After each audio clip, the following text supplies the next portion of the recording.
Bismillahirrahmanirrahim. Alhamdulillahi rabbil alamin. Wabihi nasta'in ala umuri dunya waddin.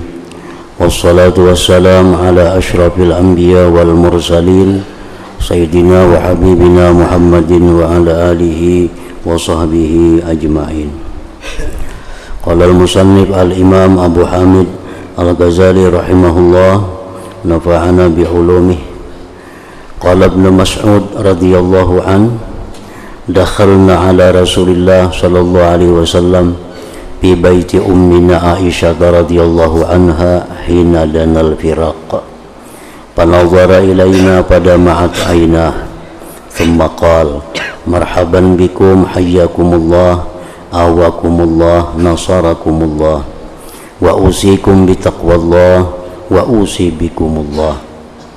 Inni lakum minhu nadhirum mubin an la ta'alu 'ala Allah fi biladihi wa ibadihi wa qad danal ajal wal munqalabu ila Allah wa ila sidratil muntaha wa ila jannatil ma'wa wa ila al-ka'sil awfa faqra'u 'ala anfusikum wa 'ala man dakhala fi dinikum ba'di minni assalamu wa rahmatullah. وروي أنه صلى الله عليه وسلم قال لجبريل عليه السلام عند موته من لأمتي بعدي فأوحى الله تعالى إلى جبريل أن بشر حبيبي أني لا أخذله بأمته وبشره بأنه أسرع الناس خروجا من الأرض إذا بعثوا وسيدوهم إذا جمعوا وأن الجنة محرمة على الأمم حتى تدخلها أمته. Faqal al-an qarrat aini ila akhirih. Makna kalam Imam Al-Ghazali rahimahullah wa nafa'ana bi ulumihi fid daraini amin. Ibnu Mas'ud radhiyallahu anhu berkata, kami masuk kepada Rasulullah sallallahu alaihi wasallam, artinya bailang kepada Rasulullah sallallahu alaihi wasallam di rumah ibu kami Aisyah radhiyallahu anha. Artinya waktu itu beliau berada di rumah Siti Aisyah radhiyallahu anha. Kami bailang itu, ziarah kepada beliau itu ketika mendekati perpisahan atau wafatnya beliau. Maka beliau memandang kepada kami,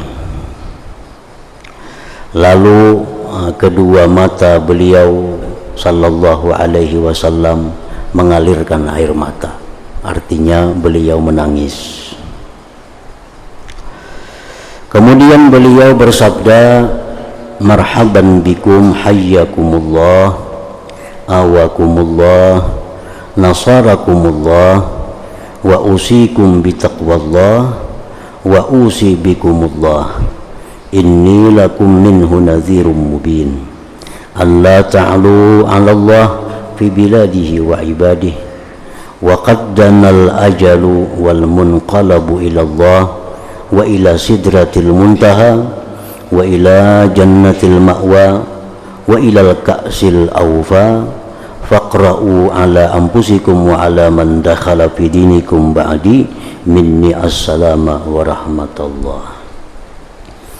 Begitu beliau memandang kami dan beliau menangis, seraya beliau berkata, bersabda, selamat datang kepada kamu. Mudah-mudahan Allah memberi kalian umur panjang, melindungimu, melindungi kalian dan menolong kalian.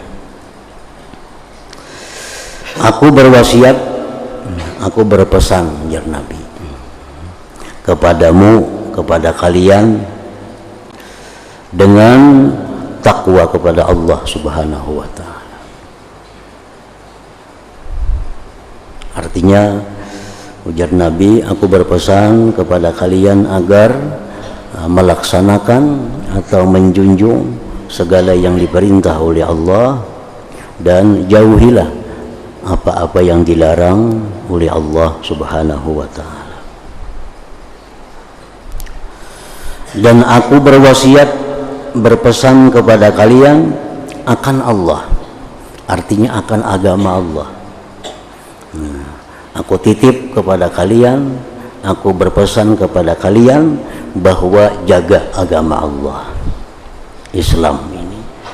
Jaga agama Allah, pelihara agama Allah, dan tinggikan agama Allah ini.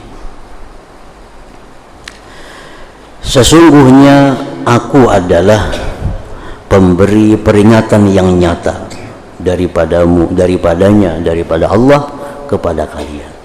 Artinya ujar beliau bahwa aku ini hanya seorang yang memberikan kabar tentang Allah kepada kalian ini, bahwa janganlah kamu sombong atas Allah Ta'ala di negerinya dan hamba-hambanya. Jangan kamu sombong terhadap Allah, jangan kamu sombong terhadap hamba-hamba Allah. Sombong terhadap Allah itu seperti yang dilakukan oleh Namrud. Namrud musuhnya Nabi Ibrahim. Namrud itu contoh orang yang sombong kepada Allah karena dia mengaku Tuhan. Ada lagi orang yang sombong terhadap Allah, Fir'aun. Termasuk orang yang sombong kepada Allah, orang-orang yang tidak mau beriman kepada Allah, itu sombong kepada Allah. Nah, jangan, ujar Nabi kita, kalian ini sombong terhadap Allah Ta'ala. Nah, termasuk orang yang sombong terhadap Allah, orang yang merasakan bahwa dia tidak memerlukan Allah. Nah, ini kada perlu lawan Allah itu termasuk orang yang sombong kepada Allah. Termasuk orang yang sombong kepada Allah, orang yang tidak mau berdoa kepada Allah. Ini kada mau berdoa. Termasuk pula orang yang sombong kepada Allah itu orang yang menganggap doa itu tidak berarti. Orang yang menganggap bahwa doa kepada Allah itu sesuatu yang biasa, sesuatu yang tidak berpengaruh. Berarti dia sombong kepada Allah. Padahal doa itu adalah merupakan sesuatu bukti bahwa kita tunduk kepada Allah. Doa itu satu bukti bahwa kita ini memerlukan kepada Allah. Doa itu satu bukti bahwa kita berhajat, butuh kepada Allah Subhanahu wa ta'ala. Makanya dalam setiap gerak-gerik kita, setiap permulaan yang kita lakukan, kita disuruh berdoa kepada Allah. Sebelum kita berusaha, kita disuruh berdoa kepada Allah, agar kita jangan jadi orang yang sombong terhadap Allah. Nah, doa itu macam-macam bentuknya. Ada doa itu yang secara terang-terangan minta kepada Allah. Ada doa itu dalam bentuk bacaan-bacaan yang intinya adalah mengharapkan rahmat Allah. Termasuk doa juga. Kayak orang hendak guring, nah, disuruh berdoa. Doanya bismikallahumma ahya misalnya wa amut. Hendak guring disuruh berdoa supaya guring kita ini dipelihara oleh Allah. Nah, supaya tidur kita dijaga oleh Allah. Nah, jadi supaya kita ini selalu membutuhkan Allah, jangan sombong kepada Allah. Orang yang tidurnya tidak ada doa itu dianggap dia tidak memerlukan perlindungan Allah dalam tidurnya itu. Bangun guring, sudah habis tidur, bangun, alhamdulillahilladzi ahyani ba'da ma amatani wa ilaihin nusyur. Disuruh juga kita berdoa dengan bacaan itu. Segala puji bagi Allah yang menghidupkan aku sesudah Dia matikan aku dan kepadanya lah kembali. Jadi doa ini merupakan sesuatu yang sangat penting di dalam agama kita, supaya kita jangan sombong terhadap Allah Subhanahu wa Ta'ala. Hendak makan disuruh kita berdoa, walaupun doanya kada langsung, cukup dengan Bismillahirrahmanirrahim, karena Bismillah itu maknanya pun adalah makna doa. Lebih tegas lagi kalau disambung dengan Allahumma barik lana fima razaqtana wa qina azabannar, itu lebih nampak lagi doanya. Kalau Bismillahirrahmanirrahim itu sudah masuk bagian doa. Nah, habis makan disuruh juga kita pulang berdoa dalam bentuk alhamdulillahilladzi at'amani hadza wa razaqani haulun minni wala quwwah. Jadi setiap gerak-gerik kita, memakai pakaian, melepaskan pakaian, keluar rumah, masuk rumah, naik kendaraan, turun kendaraan, semuanya kita disuruh berdoa kepada Allah. Satu bukti bahwa kita kada bisa lepas, kada bisa terlepas sedikit pun dari Allah. Nah, ini bukti bahwa kita orang yang hina, orang yang tunduk kepada Allah Subhanahu wa Ta'ala. Nah, Rasulullah mewasiatkan kepada kita jangan sombong terhadap Allah. Jangan menganggap doa itu kada bermakna.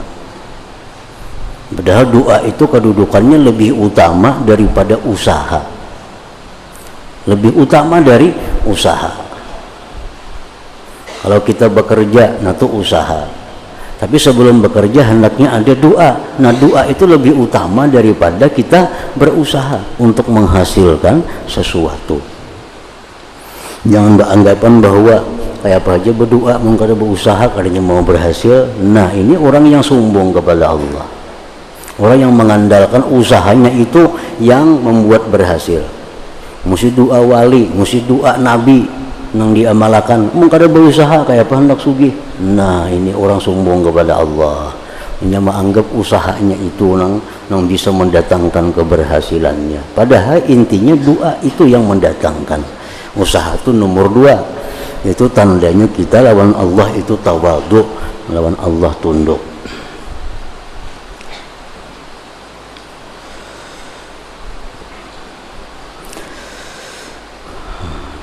Sesungguhnya ajal telah dekat, ujar Nabi kita.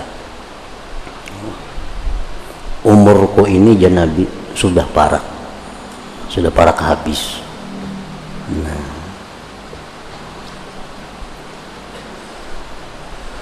di dalam beberapa riwayat disebutkan tanda-tanda Rasulullah Shallallahu Alaihi Wasallam dipanggil oleh Allah Subhanahu wa Ta'ala itu dimulai pada waktu beliau naik haji, yang disebut dengan haji wada atau haji terakhir beliau.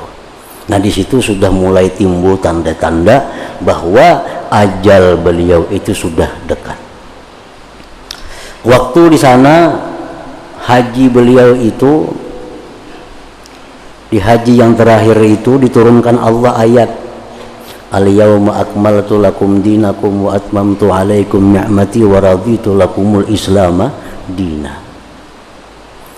Nah, Allah berfirman, sekarang telah aku sempurnakan bagi kalian agama.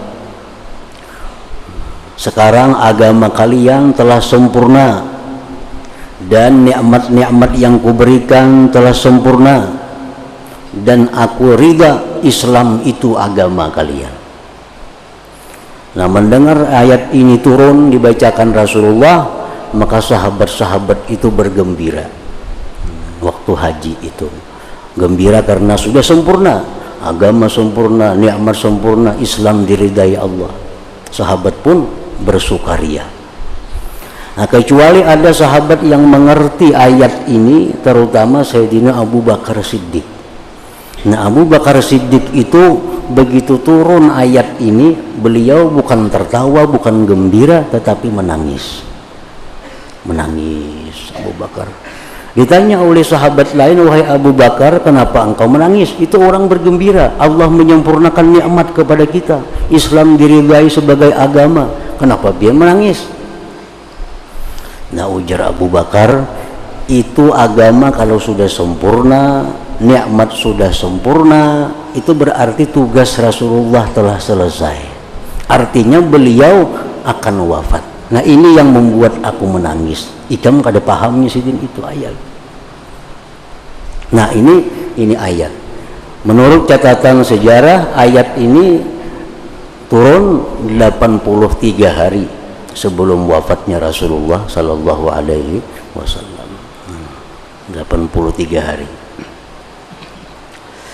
Nah, kemudian tanda-tanda lagi bahwa beliau itu akan menghadap Allah, turun ayat idza jaa nasrullahi wal fath wa ra'aitan nasa yadkhuluna fi dinillahi afwaja fasabbih bihamdi rabbika wastaghfir innahu kana tawwaba.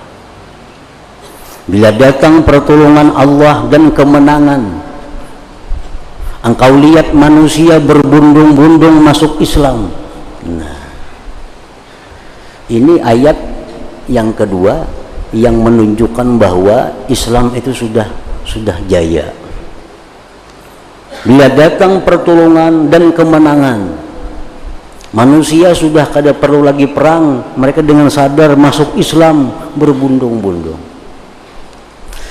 Nah, turun ayat ini kepada Rasulullah sallallahu alaihi wasallam. Rasulullah memanggil anak sidin Siti Fatimah radhiyallahu anha. Nah, dipanggil sidin Fatimah. Ujar sidin, wahai Fatimah, ajalku ini sudah mendekati akhir. Nah, ajalku sudah mendekati akhir. Nah, lalu Siti Fatimah pun menangis setelah diberitahu oleh Rasulullah sallallahu alaihi wasallam itu. Begitu Fatimah ini menangis dengan keras, Rasulullah bersabda, la tabki, jangan menangis engkau wahai Fatimah, jangan menangis. Fa innaki awwalu ahli luhuqan bi, karena engkaulah orang yang pertama yang mendatangi aku. Artinya imbah aku ni wafat, kadalawas ikam gina mairingi aku. Nah, maka fadhahikat, maka tertawalah Fatimah mendengar sabda Rasulullah sallallahu alaihi wasallam itu. Nah, ini ayat idza jaa nasrullah tadi itu turun kepada Rasulullah sebelum 60 hari wafatnya Rasulullah. 2 bulan lagi wafat.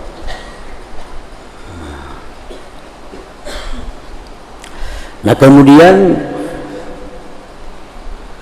apa yang dikatakan oleh Rasulullah bahwa engkau wahai Fatimah awal-awal orang yang mendatangi aku, itu terjadi bahwa 6 bulan sesudah wafat Rasulullah sallallahu alaihi wasallam, 6 bulan beliau wafat, Fatimah pun wafat radhiyallahu anha dalam umur 28 tahun.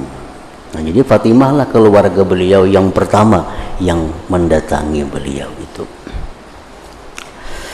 Nah, kemudian sudah itu ada lagi turun ayat Allah, laqad ja'akum rasulun min anfusikum azizun 'alaihi ma anittum harisun 'alaikum bil mu'minin raufur rahim.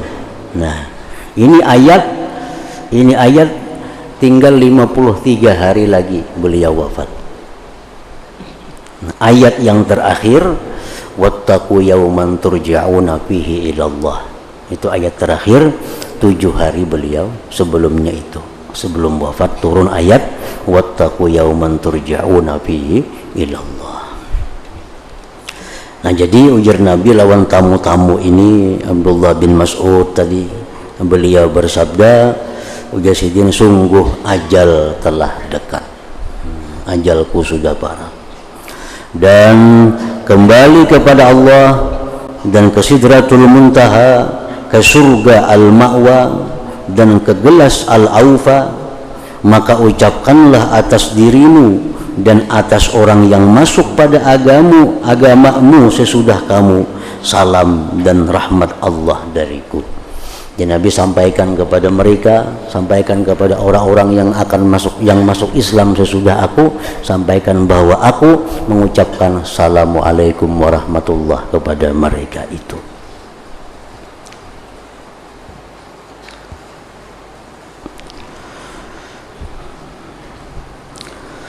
Diriwayatkan bahwa Rasulullah sallallahu alaihi wasallam bersabda kepada malaikat Jibril alaihi salam ketika beliau akan wafat. Ketika beliau akan wafat, Jibril ditanya oleh Rasulullah sallallahu alaihi wasallam, "Man li ummati ba'di?" Artinya siapakah bagi umatku sesudahku? Artinya siapa lagi yang mengurusi umat ini kalau aku wafat? Bagaimana keadaan umatku kalau aku wafat? Maka Allah mewahyukan kepada malaikat Jibril bahwa berilah kabar gembira kepada kekasihku bahwa aku tidak akan menelantarkannya pada umatnya. Artinya katakan kepada Rasulullah, kepada kekasihku wahai Jibril, bahwa umat engkau tidak akan terlantar. Dan berilah kabar gembira kepadanya bahwa dia adalah orang yang paling cepat, orang pertama keluar dari bumi di antara manusia ketika mereka dibangkit. Dan dia adalah pemimpin mereka ketika mereka dikumpulkan, dan bahwa surga itu diharamkan atas umat-umat sebelum umatnya memasukinya. Nah, jadi surga itu dilarang masuk sebelum umat Nabi Muhammad sallallahu alaihi wasallam, dan umat Nabi Muhammad pun dilarang masuk surga sebelum masuk Siti Fatimah radhiyallahu anha. Jadi orang pertama yang masuk surga itu Siti Fatimah radhiyallahu anha.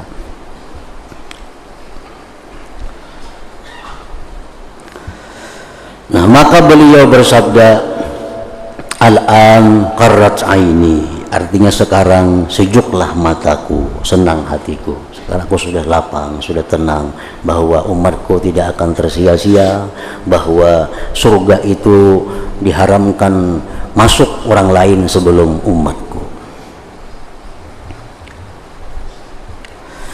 Aisyah radhiyallahu anha berkata, Rasulullah sallallahu alaihi wasallam menyuruh kepada kami agar memandikan beliau dengan 7 gariba.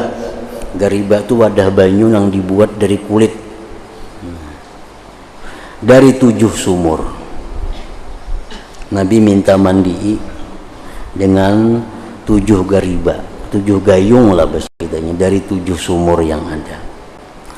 Maka kami laksanakan yang demikian itu, ujar Siti Aisyah. Maka beliau mendapatkan kesenangan. Ini beliau waktu sakit, kalau beliau minta mandi, setelah dimandi, lalu beliau lapang. Nah, Rasulullah merasa nyaman. Lalu beliau keluar, kemudian mengerjakan salat dengan manusia. Dan beliau memohonkan ampunan bagi ahli Uhud. Beliau memohonkan ampunan bagi orang-orang yang ikut berperang Uhud, dan mendoakan beliau bagi mereka. Dan beliau berwasiat dengan orang-orang Ansar. Maka beliau bersabda, "Amma ba'du ya ma'syaral muhajirin, fa innakum tazidun wa asbahatil ansaru la tazidu ala hayatiha allati hi alaiha al-yawm wa innal ansara aibati allati awaitu ilaiha fa akrimu karimahum ya'ni muhsinahum wa tajawazu an musiihim." Summa qala, "Inna abdan khujira baina ad-dunya wa baina ma indallah fakhtara ma indallah." Ini pidato Nabi sesudah beliau sembahyang, yang mana sudah akhir-akhir hidup beliau. Sesudah sembahyang Sidin berkhutbah, adapun sesudah itu, ujar Nabi, wahai golongan muhajirin, sesungguhnya kamu bertambah. Bertambah. Jadi artinya orang akan semakin banyak datang hijrah ke Madinah, terutama orang-orang Makkah. Waktu beliau masih ada, beliau sudah wafat, orang-orang Makkah itu pindah hijrah ke Madinah.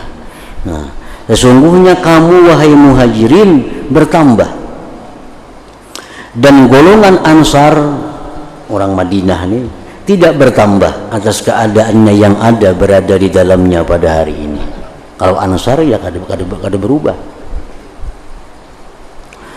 Dan sesungguhnya golongan Ansar adalah tas besarku, aibati, laksana tas besar yang aku berlindung kepadanya. Artinya di waktu Rasulullah ini di Mekah, beliau diancam, beliau akan dibunuh, beliau dibikut. Kalau beliau mencari perlindungan ke Taif, di Taif pun ditolak, di Taif pun dihina, dilimpari batu.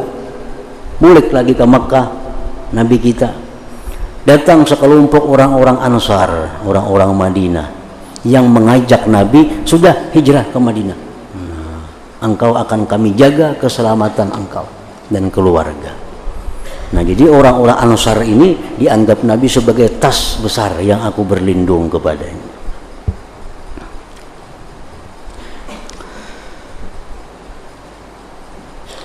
Maka muliakanlah yang mulia dari mereka, yakni orang yang berbuat baik dari mereka, dan maafkanlah dari orang yang berbuat jelek dari mereka. Ujar Nabi, kalau ada orang-orang Ansar ini yang mulia, muliakan. Kalau mereka ada berbuat salah, kalau ada berbuat aniaya kepada kalian, maafkanlah mereka. Ini sebagai bentuk pembalasan Nabi kepada kebaikan orang Ansar. Kalau ada orang Ansar yang menggibah, kalau ada orang Ansar yang memfitnah, kalau ada orang Ansar yang menzalim, maafkanlah mereka itu. Artinya kada usah dituntut baik di dunia atau di akhirat, karena sebagai jasa mereka melindungi Rasulullah sallallahu alaihi wasallam.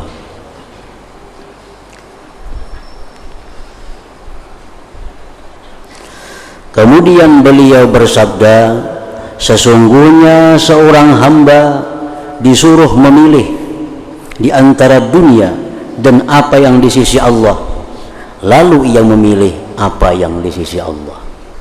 Ujar Nabi ini, ujar Nabi, ada seorang hamba yang dia diberi pilihan, apakah engkau masih hendak hidup dalam dunia atau hendak bertemu Allah? Maka hamba itu, ujar Nabi, dia memilih bertemu Allah. Maka Abu Bakar radhiyallahu anhu begitu mendengar tadi, beliau menangis dan menyangka Abu Bakar bahwa beliau Rasulullah menghendaki diri beliau. Ini pasti ya Abu Bakar Sidin menghendaki diri Sidin seorang. Jar Nabi dalam pidato itu, ada hamba yang diberi pilihan oleh Allah, apakah hendak masih hidup dalam dunia atau hendak bertemu Allah. Ternyata hamba itu memilih ingin bertemu Allah. Ya Abu Bakar, pasti Nabi sudah ini hendak meninggalkan kita. Maka Abu Bakar radhiyallahu an menangis dan menyangka bahwa beliau menghendaki diri beliau. Melihat Abu Bakar ini menangis di hadapan Rasulullah sallallahu alaihi wasallam, Abu Bakar menangis. Maka Rasulullah sallallahu alaihi wasallam bersabda, ala risliki ya Abu Bakar, suddu hazil abwab asy-syawari' fil masjid illa baba Abi Bakar, fa inni la a'lamu imra'an afdala indi fi suhbah min Abi Bakar. Artinya, pelan-pelanlah kamu wahai Abu Bakar. Kita sadang Abu Bakar. Nabi kita membisai Abu Bakar sebagian menangis. Tutuplah pintu-pintu jalan ini dalam masjid kecuali pintu Abu Bakar. Dulu Masjid Nabawi itu di samping ada pintu yang terbuka untuk umum, ada pintu-pintu khusus yang masing-masing sahabat besar itu punya pintu tersendiri. Nah, jadi Masjid Nabawi itu di zaman Nabi itu ada pintu yang umum yang bisa ditutup, bisa dibuka. Nah, ada pintu yang khusus sahabat-sahabat yang dianggap tokoh. Macam Abu Bakar itu ada mempunyai pintu sendiri yang sidin kunci. Kalau sidin masuk ke masjid kapanpun bisa. Ada sahabat lain yang besar-besar, baik dari golongan Ansar, baik sahabat golongan Muhajirin, tokoh-tokoh itu ada mempunyai lawang-lawang di masjid yang mereka punya kunci sendiri. Nah, lalu jar Nabi mulai hari ini pintu-pintu itu ditutup. Kada ada lagi yang bisa pintu seorang di masjid ini, kecuali hanya Abu Bakar yang boleh punya pintu sendiri. Sesungguhnya aku tidak mengetahui seseorang yang lebih utama padaku dalam persahabatan daripada Abu Bakar. Ya Nabi, sahabatku yang paling banyak berjasa kepadaku tidak ada selain daripada Abu Bakar Siddiq radhiyallahu anhu.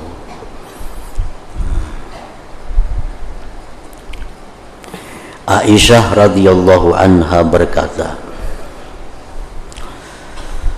maka Rasulullah sallallahu alaihi wasallam diwafatkan di rumahku.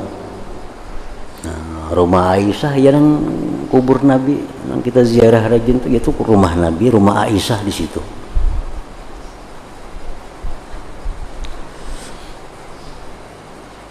Di sebelah rumah Aisyah itu raudhah. Nah, itu kan raudhah. Rasulullah sallallahu alaihi wasallam diwafatkan di rumahku pada hariku, artinya pada waktu giliran aku, di antara paru-paruku dan sebelah atas dadaku.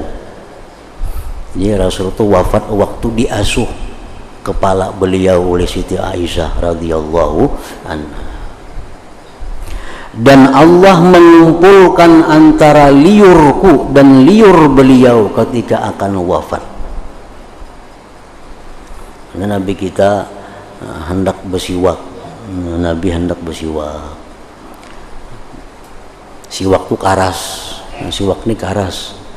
Disuruh Nabi Aisyah dulu mengigutakan, malamahiakan, dikucup dulu, diliuri dulu siwak itu supaya lama.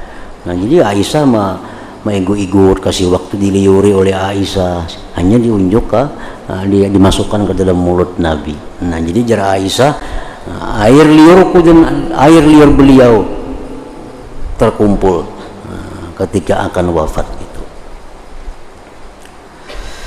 Lalu saudaraku Abdurrahman masuk kepadaku dan di tangannya ada siwak. Nah, ini maksudnya itu kisah tadi ada siwak. Maka beliau memandang kepada siwak itu, maka saya tahu bahwa siwak itu menyenangkan beliau. Maka saya berkata kepada beliau, apakah saya ambilkan siwak itu bagi engkau wahai Rasulullah? Maka beliau memberi isyarat dengan kepala beliau bahwa iya. Lalu saya menyerahkannya kepada beliau. Lalu beliau memasukkan siwak itu ke dalam mulutnya. Maka siwak itu keras atas beliau. Maka saya berkata kepada beliau, apakah saya melembutkannya bagi engkau? Beliau memberi isyarat dengan kepalanya bahwa iya. Lalu saya melembutkannya. Nah, jadi siwaknya ini keras. Jadi Siti Aisyah mengigutakan dulu siwak itu, diigut, dilumuk supaya lama. Nah, hanya dimasukkan ke dalam mulut Nabi. Dan ini jadi sunnah kepada umatnya bahwa orang yang dalam sakaratul maut itu sunat disiwaki oleh nang hadir di sisi nang dalam sakarat itu. Orang dalam sakaratul maut itu sunat disiwakiakan. Siwaknya dengan siwak yang lembut, hanya dibasahi dulu siwaknya sampai lembut. Nah, disiwakakan. Ini gunanya untuk memudahkan, menyamanakan keluarnya roh daripada orang yang hendak meninggal dunia itu.